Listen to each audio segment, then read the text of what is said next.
Šogad ir plašāks pretendentu loks, tie ir 7 pretendenti. Vislielākais pretendentu skaits ir no humanitārā virziena, ja tā varētu teikt. Viens ir no matemātikas fizikas jomas, un visi pretendenti pat tiešām ir cienīgi saņemt šo balvu. Un mums ekspertu komisijai bija diezgan smagas diskusijas, lai izraudzītos balvu saņēmējus. Tā kā šoreiz mēs izraudzījāmies 4 pretendentus, un tie tiešām ir izcili pretendenti, un man ir ļoti liels prieks, ka mēs varam atbalstīt savus Liepājas universitātes mācību spēkus, veicinot inovācijas zinātnu un pētniecību pilsētā, nostiprinot Liepāju arī kā zinātnes un pētniecības centru. Un šodien apbalvošanas ceremonijā arī sajūtot to prieku un atzinību, ko saka arī universitāte, mums ir ļoti liels prieks, ka mēs varam savu universitāti atbalstīt.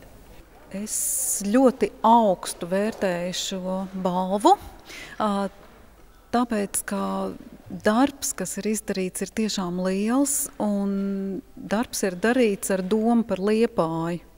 Ar domu par to, ka Liepāja ir ļoti nozīmīga Latvijas kontekstā, ka Liepājai ir savas vērtības, un ja arī Latvijas mērogā līdz šim tās īsti nav bijušas novērtētas, tad tas ir mans mēģinājums aizpildīt šo robu un parādīt, ka Liepāja vienmēr ir bijusi dažādās jomās avangards, un viena no tām, protams, ir teātris, un tāpēc mans pētījums bija par Oļģerta Krodera iestudētajiem Hamletiem, kuri ir kopā bijuši 4, savā darbā es pētīju 3, un otrais no šiem iestudējumiem bija Liepājā 84. gadā, un tur bija ne tikai izcili aktieri, ne tikai izcils režisors, bet tur bija arī ļoti nopietns režisora darbs ar tekstu, lai uzrunātu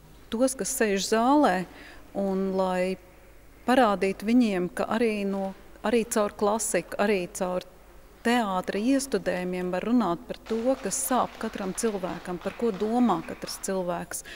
Un viens tāds īsts piemērs ir Hamleta monologā, ir ļoti slaveni vārdi, būt vai nebūt, tāds ir jautājums, kas prāta cienīgāk. Un Kroders šo frāzi ir izmainījis, un Krodera izrādēs runā būt vai nebūt, tāds ir jautājums, kas cilvēku gan cienīgāk. Un tas ir tieši tā būtība, ko es arī mēģināju pateikt ar savu darbu.